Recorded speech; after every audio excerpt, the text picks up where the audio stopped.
The first sign that something was wrong was the laughter that refused to stop. It started in places where sound should not travel, beneath sealed manhole covers, inside abandoned storm drains, in the hollow spaces behind walls where pipes once ran but no longer did. The laughter was not loud at first. It was thin, almost polite, the kind that suggested someone was trying not to be heard. People mistook it for imagination, stress, audio hallucinations brought on by lack of sleep and too much screen time. But laughter spreads faster than screams. Within a week, the city learned a new rhythm. Mornings were quiet and brittle. Afternoons carried an edge of nervous energy. And at night, when the streets emptied and neon signs buzzed like dying insects, the laughter crept upward from below, seeping into bedrooms, into dreams, into the soft, unguarded places in the mind. Children laughed in their sleep and woke up crying. Adults laughed while brushing their teeth and felt shame afterward, unable to explain why. A man on the subway laughed so hard he fainted, and no one helped him because they were too busy laughing too. Far below, in a place that did not officially exist, Pennywise paused. He had worn many faces in this city. Clowns, spiders, lepers, voices in the dark. Fear had always been plentiful here, layered thick as sediment. He had fed well for decades, sleeping and waking in cycles older than the streets above. This place knew him. It belonged to him in the way prey belongs to a predator that has learned its migration patterns. But this laughter was wrong. It carried no sharp edge, no panic, no spike of terror at its core. It was smooth, indulgent, almost tender. Fear had a flavor Pennywise understood intimately. This tasted like something else, something that dulled the teeth. He drifted through the tunnels, his shape loose and unfinished, hair floating as if underwater, eyes glowing faintly in the dark. Red balloons bumped gently against the ceiling as he moved, strings brushing rusted pipes. He followed the sound downward, toward a pocket of the city that predated him, toward a hunger that did not fear being discovered. Above ground, in a house that shifted when no one was looking, Dandelo smiled. The house stood at the end of a street that maps refused to remember. Delivery drivers circled it without realizing they had passed it 3 times already. Neighbors swore it had been empty for years, even as lights flickered behind its windows and music drifted out on warm nights. The structure bent inward slightly, like a man leaning in to hear a secret. Inside, the walls breathed. Dandelo sat at a small kitchen table, hands folded, listening. He wore the face of Joe Collins today, middle-aged, soft-eyed, unthreatening. A comedian's face, the kind people trusted without knowing why. Across from him sat a young woman whose laughter came in painful gasps, tears streaming down her cheeks as she clutched her ribs. "That's a good one," she said between fits, though she could not remember what she was laughing at. Dandelo nodded, pleased. He did not rush. Rushing spoiled the meal. He let the laughter swell and break naturally, let it echo through her nervous system, carving grooves he could return to later. When she finally collapsed into exhausted silence, he leaned forward and inhaled. Something tugged back. The laughter slipped through his grasp like water through fingers. Its aftertaste was thin, contaminated. Dandelo frowned for the first time in years. He released the woman gently. She would wake later with a headache and an inexplicable sense of loss, but she would live. Tonight, she was not the point. Someone else was feeding. Dandelo stood and the house adjusted itself around him, corridors elongating, doors relocating to make room for his irritation. He moved toward the basement, where the walls grew damp and the air smelled faintly of iron and mold. Beneath the stairs, behind a door that had not been there yesterday, a deeper laughter pulsed, crude and rhythmic. Fear-laced laughter. Dandelo recoiled. Fear ruined everything. It made emotions spike and collapse too quickly. It burned the nerves instead of soothing them.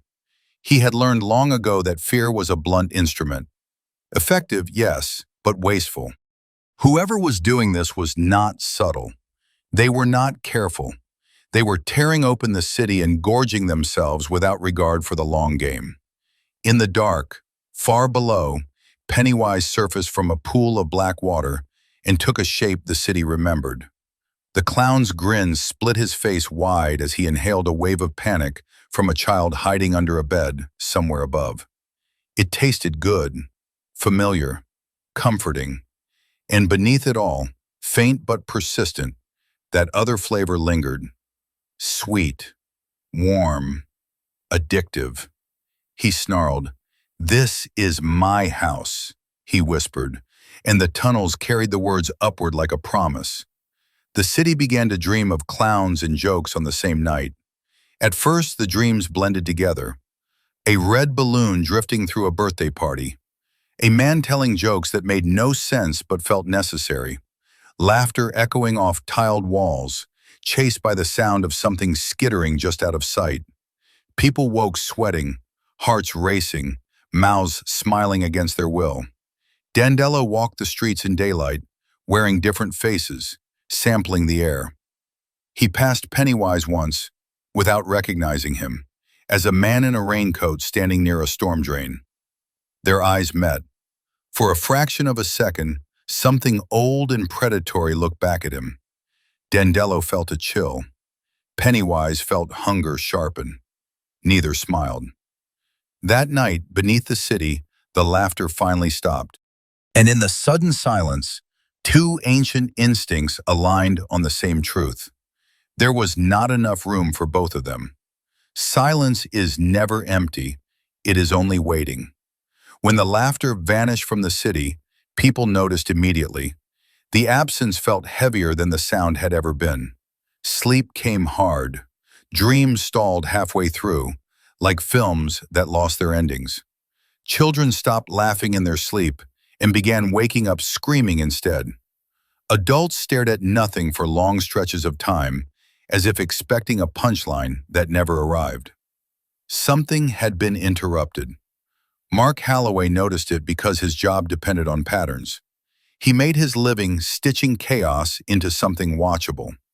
Audio glitches, urban legends, found footage, the low hum of unease that made people lean closer to their screens. He was not famous, not really, but his channel paid the bills and fed a quiet hunger he'd never learned to name. He specialized in sounds most people ignored: subway echoes, emergency frequencies, the way wind moved through broken buildings at night. The laughter had been perfect content, and now it was gone. Mark sat in his apartment, headphones pressed tight, scrubbing through hours of recordings he had captured over the past week. The waveforms showed peaks and valleys where laughter had once surged. Now there was nothing, just a low, throbbing undertone, like distant machinery or a heartbeat slowed to near death. He leaned back, uneasy. Silence like this meant pressure. Pressure always released.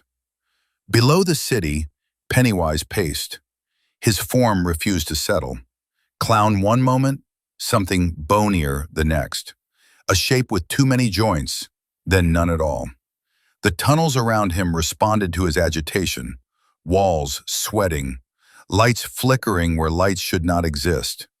He had hunted fear for so long that it had become instinct rather than desire. Fear moved fast. Fear ripened quickly. Fear screamed when cut. But the other hunger lingered. It coated the tunnels, softened the edges of terror. Children screamed and laughed in the same breath now, confusion dulling the flavor. Pennywise bit down on a surge of panic and found it watered down, stretched thin by something that lingered afterward like an aftertaste. He hated it. Far above, in his shifting house, Dandelo prepared. He did not rage. Rage was inefficient. Instead, he adjusted.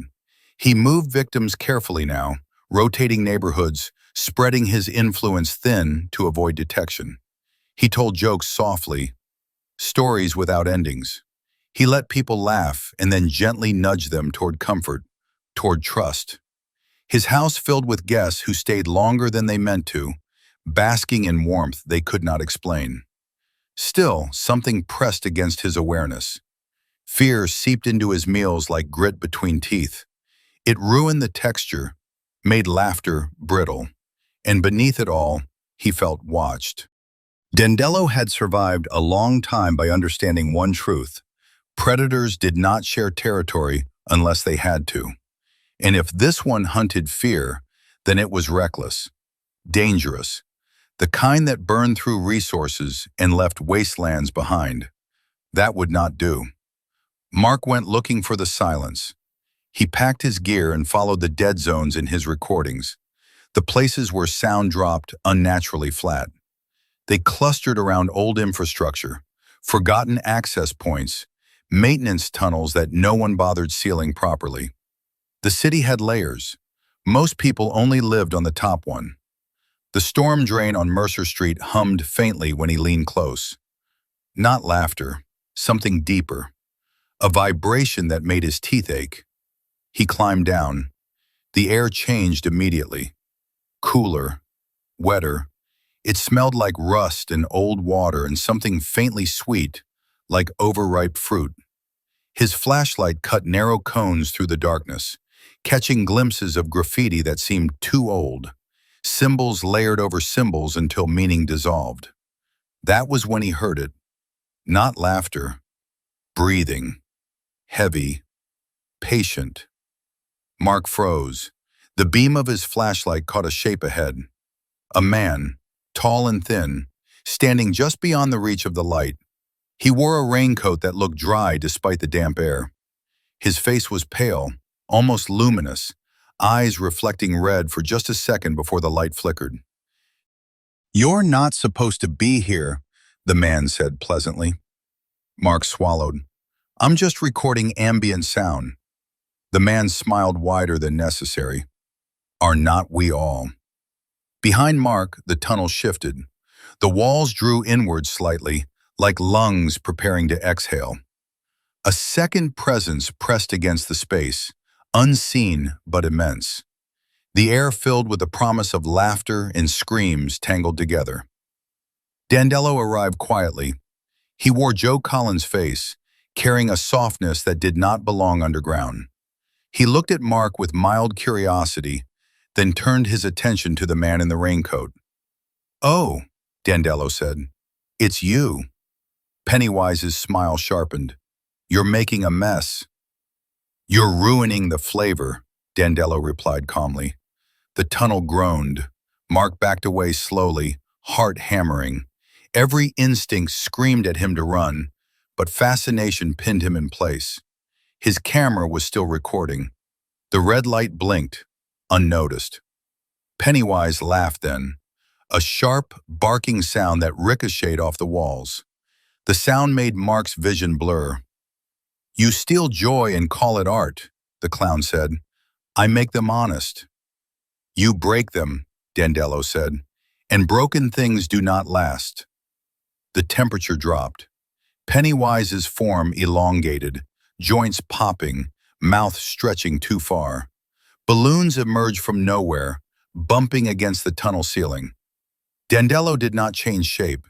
He did not need to. His power lay elsewhere. He stepped closer and told a joke. It was not funny. It was intimate. It slid into the mind like a memory you were not sure was yours. Mark felt a sudden urge to laugh, sharp and painful, even as terror clawed up his spine. Pennywise staggered, just slightly, the fear around him thinning for a heartbeat. Snarling, the clown lunged. The tunnel exploded into motion. Concrete warped, pipes burst, sound collapsed into a single, unbearable note that rattled Mark's skull. He screamed and laughed at the same time as something struck him from behind. Darkness swallowed him whole. When Mark woke, he was somewhere else. The room was warm, comfortable. A soft chair cradled him. A lamp glowed gently in the corner.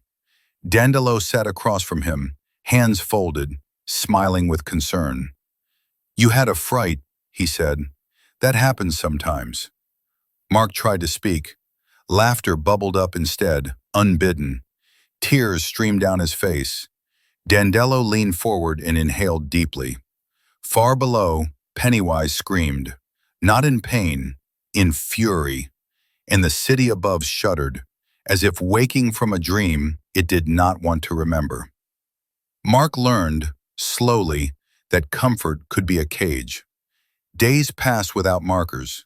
No windows, no clocks, just the steady warmth of the room and Dandelo's voice, gentle and reassuring, telling stories that never quite ended.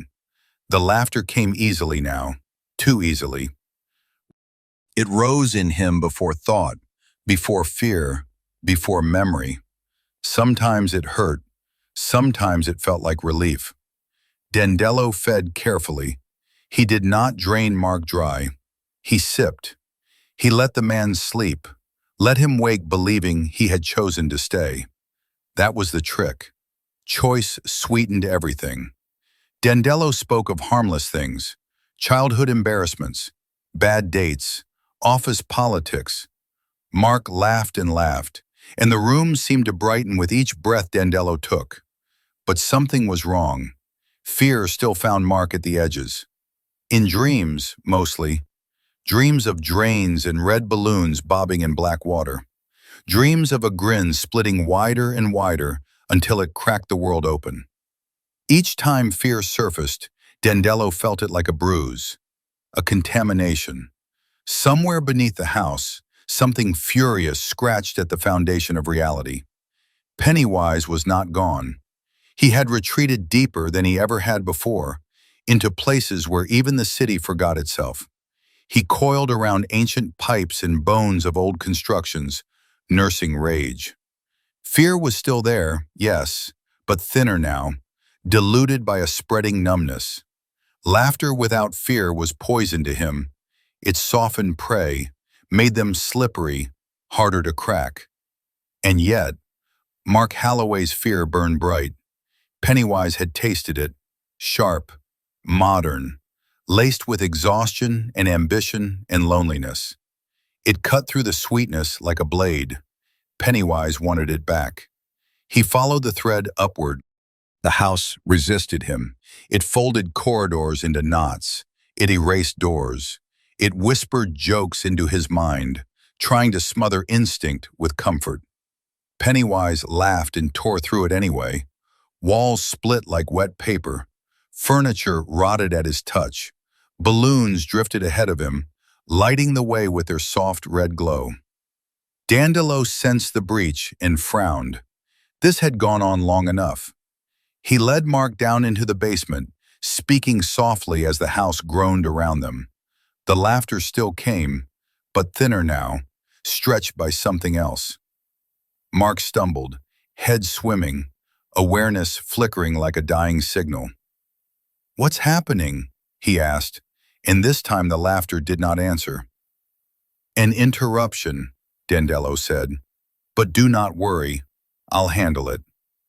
The basement door opened into a space that was too large to fit beneath the house. Concrete gave way to dirt to something older. The smell of rust thickened. Water dripped in slow, deliberate rhythms. Pennywise waited. He rose from the shadows like a bad memory given flesh. His clown's face was cracked now, paint flaking, grin feral. His eyes locked onto Mark, ignoring Dandelo entirely. "You," he crooned, "you belong to me." Mark screamed. Fear erupted, raw and undiluted. Pennywise drank deep, shuddering with pleasure. The tunnels pulsed. The house screamed. Dandelo moved fast. He stepped between them and spoke not a joke, but a truth, wrapped in humor so sharp it cut. He reached into Mark's fear and twisted it, blunting the edges, folding it inward until it collapsed into hysterical laughter. Pennywise recoiled, choking, the flavor turning sour in his mouth. "Stop wasting him," Dandelo said. "He's adapting." Pennywise snarled, limbs elongating, shadows tearing loose from his form. "You make them numb," he spat. "I make them real." They collided, not physically at first. Their hungers clashed, warping the space around them. Fear surged and laughter answered, each trying to overwrite the other. Mark was caught between them, nerves firing, mind splintering. His camera lay on the floor, still recording, its red light blinking steadily. Something inside Mark snapped into clarity. He saw it then, not with his eyes, but with the part of him that edited chaos into story. They needed him. Both of them. His fear, his laughter, his attention. And attention, he realized, was power. He crawled toward the camera. Pennywise lunged, but Dandelo grabbed him, wrapping him in a wave of soothing amusement that dulled his strike. Mark reached the camera, hands shaking, and turned it toward himself. He laughed. Not from fear, not from comfort, from understanding.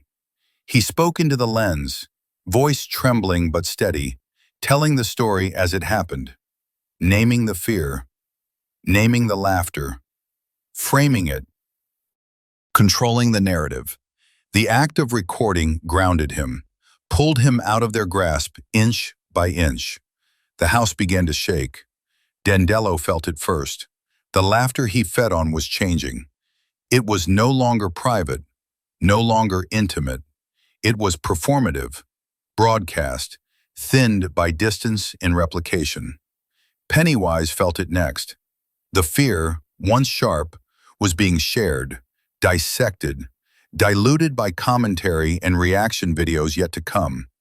They both reached for Mark at the same time. Too late, the space collapsed inward, swallowing tunnels and walls and ancient hunger alike. Mark felt himself falling, then nothing. When he woke, he was alone. The house was gone. The tunnel was gone. He lay on damp concrete beneath an open manhole, morning light spilling down like an apology. His camera rested beside him, intact. He went home and uploaded the footage. It went viral within days. People watched, transfixed. They laughed at parts that were not funny. They felt afraid and could not explain why. Reaction channels exploded. Analysis videos followed. Memes spread. The story fractured into 1,000 versions, each thinner than the last. Deep beneath the city, something starved. Not Pennywise, not Dandelo. Something new stirred in the noise. In the final seconds of the original upload, after Mark stops laughing, after he looks into the camera with eyes too calm, his voice shifts. He thanks the viewers, tells them to keep watching, to share, to react, because fear is outdated, and laughter works better when everyone joins in.